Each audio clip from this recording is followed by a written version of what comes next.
Hello students, welcome to light up.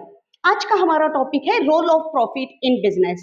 ये topic शुरू करने से पहले मुझे आपको प्रॉफिट का मीनिंग बताना है। प्रॉफिट का मीनिंग क्या है, प्रॉफिट क्या होता है, इसके लिए मैं आपको आज एक एग्जांपल देने वाली हूँ। समझो आपको एक्स प्रोडक्ट है, इस एक्स प्रोडक्ट को प्रोड्यूस करने के लिए आपको कॉस्ट ऑफ प्रोडक्शन आपको लगता है 50 रुपए और उसकी सेलिंग कॉस्ट है, मतलब आप जो प्राइस को आप उसको बेचते हो उस प्रोडक्ट को, उसकी कॉस्ट है 70 रुपीज। तो आपका प्रॉफिट कितना हो गया? तो आप एक जैसे ये मैंने लिख दिया उसके हिसाब से आप बोल सकते हो 70 माइनस 50 इक्वल टू 20। तो बस हम इन फिगर्स को एक एक नाम दे देंगे और आपको प्रॉफिट का मीनिंग ध्यान में आएगा। तो ये 70 आपके हो गए रिवेन्यू। रिवेन्यू मतलब आपने जितने को बेचा है प्रोडक्ट और जितने पैसे आपको मिले हैं उसको हम रिवेन्यू बोलेंगे। ये 50 जो है वो है आपकी कॉस्ट। कॉस्ट मतलब कॉस्ट ऑफ प्रोडक्शन। फिर जो बच जाता है वो है आपका प्रॉफिट। तो ऑब्वियसली प्रॉफिट का फॉर्मूला क्या बन गया? Profit equals to revenue minus cost of production equals to profit. ये हो गया प्रॉफिट का फॉर्मूला। तो अभी हम देखेंगे कि इस प्रॉफिट का पूरे आपके बिजनेस में क्या रोल है।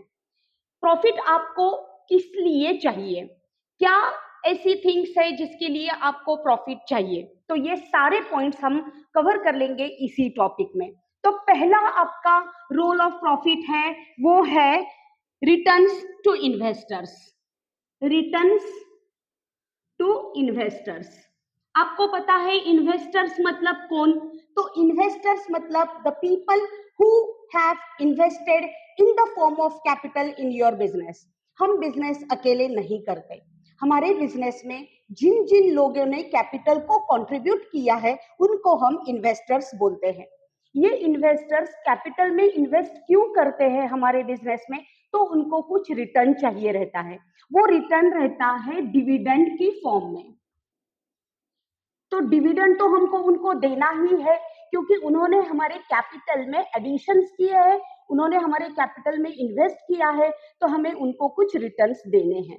ये जो रिटर्न्स है वो मैंने आपको बताया कि डिविडेंड के फॉर्म में रहते हैं। ये जो डिविडेंड है हम वो कहाँ से दे देंगे? तो ये डिविडेंड हम दे देंगे प्रॉफिट में से।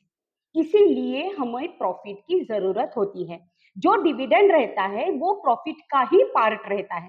प्रॉफिट से ही हम शेयर होल्डर्स को या इन्वेस्टर्स को हम डिविडेंड देते हैं। इसीलिए हमारा पहला रोल हो जाता है रिटर्न्स टू इन्वेस्टर्स, जिसके लिए हमें प्रॉफिट इसेंशियल है। इसीलिए पहला रोल प्रॉफिट का आ जाता है रिटर्न्स टू इन्वेस्टर्स।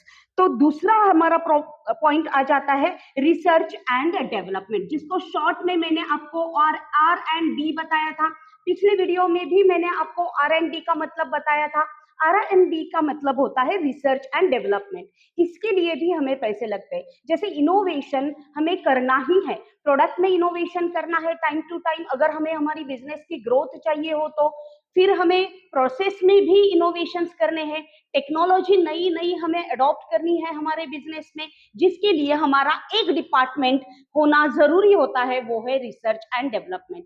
लेकिन रिसर्च एंड डेवलपमेंट के लिए मनी मैटर करता है, पैसे ज्यादा लगते हैं और ये पैसे जो लगते हैं हमें प्रॉफिट में से ही निकालने पड़ते हैं और इसीलिए हमें प्रॉफिट की जरूरत होती है। तो प्रॉफिट में से हमने पहले तो डिविडेंड दे दिया, फिर हम रिसर्च एंड डेवलपमेंट के लिए भी पैसे बाजू में रखेंगे प्रॉफिट में से। यही रोल बन जाता है प्रॉफिट का कि आपको आर एंड डी के लिए भी प्रॉफिट की जरूरत होती है। तीसरा हमारा रोल है प्रॉफिट का growth and expansion. Growth and expansion. Growth business में होनी चाहिए। अगर ग्रोथ नहीं है तो बिजनेस आगे कैसे जाएगा? बिजनेस आगे जाने के लिए हमें उसकी ग्रोथ करनी है। Growth is vertical and expansion is horizontal ऐसे बोला जाता है। तो ग्रोथ मतलब क्या, तो हमारे सेल बढ़ते हैं, हमारे प्रॉफिट बनते हैं, जो न्यूमेरिकल फॉर्म्स में दिखते हैं उसे हम ग्रोथ बोलते हैं। और एक्सपांशन क्या है, तो मार्केट में हमारा शेयर बढ़ गया है, मार्केट में हमारी गुडविल बढ़ गई है, हमने आज 1 से 2 बिजनेस तैयार किए हैं, हमने हमारी ब्रांचेस निकाली है, हमारा पहले बिजनेस इंडिया तक ही था, अभी हमारी मल्टीनेशनल कंपनी बन गई है। तो ये सारे आ जाते हैं एक्सपांशन में। ये अगर हमें गोल सेटिस्फाई करने हैं, ये अगर हमें चाहिए ग्रोथ और एक्सपांशन अगर हमें बिजनेस में करनी है, तो we are in need of profit. तो प्रॉफिट में से ही ये सब सेटिस्फाई करना होता है। इसीलिए ग्रोथ और एक्सपांशन के लिए तीसरा रोल प्रॉफिट का बन जाता है, वो है ग्रोथ एंड एक्सपांशन। उसके बाद में है इंक्रीजेस इफिशियंसी। इफिशियंसी मतलब क्या, तो कम से कम रिसोर्सेस में हमें ज्यादा से ज्यादा प्रोडक्शन करना है। इसीलिए क्या इंपॉर्टेंट बन जाता है, तो टेक्नोलॉजी। मैं यहाँ पे पॉइंट का नाम लिख देती हूँ, इंक्रीजेस इफिशियंसी, इंक्रीजेस इफिशियंसी। तो अगर हमें इफिशियंसी चाहिए तो हमें प्रॉफिट ज्यादा से ज्यादा हमारा हो जाता है। इफिशियंसी मतलब कम से कम रिसोर्सेस में ज्यादा से ज्यादा प्रॉफिट अर्न करना है, जिसके लिए हमें R&D इज वेरी इसेंशियल। और मैंने पहले भी आपको बताया कि R&D के लिए क्या जरूरी है, तो प्रॉफिट, क्योंकि प्रॉफिट में से ही हम अमाउंट ले लेंगे R&D के लिए, तो हमारी इफिशियंसी ऑटोमेटिकली इंक्रीज हो जाएगी। उसके बाद में हमारा पॉइंट आता है means of livelihood, means of livelihood. तो ये क्या है, मीन्स ऑफ लाइवलीहुड मतलब क्या, तो बिजनेसमैन जो होता है उसको भी कुछ पैसे की जरूरत होती है, उसका पूरा लाइवलीहुड डिपेंड करता है प्रॉफिट पे।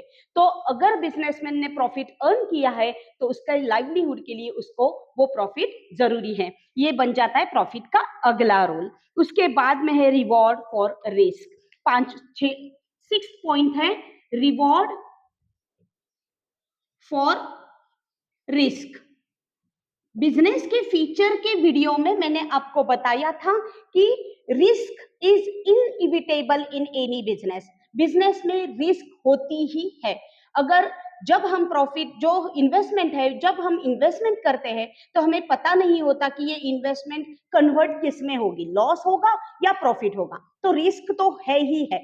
तो ये रिस्क जो है उसका रिवॉर्ड क्या होता है, तो प्रॉफिट। अगर हम रिस्क में जीत जाते हैं इसका मतलब है हमें प्रॉफिट हुआ। तो ये रिस्क कंट्रोल करने के लिए, ये रिस्क का कन्वर्जन हमें रिवॉर्ड में करने के लिए हमें प्रॉफिट की जरूरत होती है। तो ये बन गया हमारा 6th पॉइंट। और जो हमारा लास्ट पॉइंट है 7th पॉइंट, वो है सर्वाइवल। बिजनेस को सर्वाइव करने के लिए हमें प्रॉफिट की जरूरत है। So the whole and soul, पूरा जो बिजनेस का सर्वाइवल हो वो किसके ऊपर डिपेंड करता है, तो वो प्रॉफिट के ऊपर डिपेंड करता है।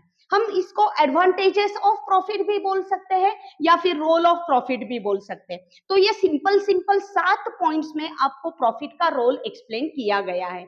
तो ये आपको शॉर्ट आंसर का क्वेश्चन है, ये आपको शॉर्ट आंसर के लिए ही पूछा जाएगा, ये क्वेश्चन लॉन्ग आंसर का नहीं है। तो इसके हिसाब से ही आप प्रिपेयर करना, ये शॉर्ट आंसर के लिए आ जाएगा। और अगर आपको इसमें कुछ प्रॉब्लम है तो आप मुझे कमेंट सेक्शन में जरूर बताइए। आज का हमारा पूरा जो है वो शॉर्ट का ही था, शॉर्ट आंसर का ही था। अगले वीडियो में हम अगला पार्ट सीखेंगे इस लेसन का। Thank you so much.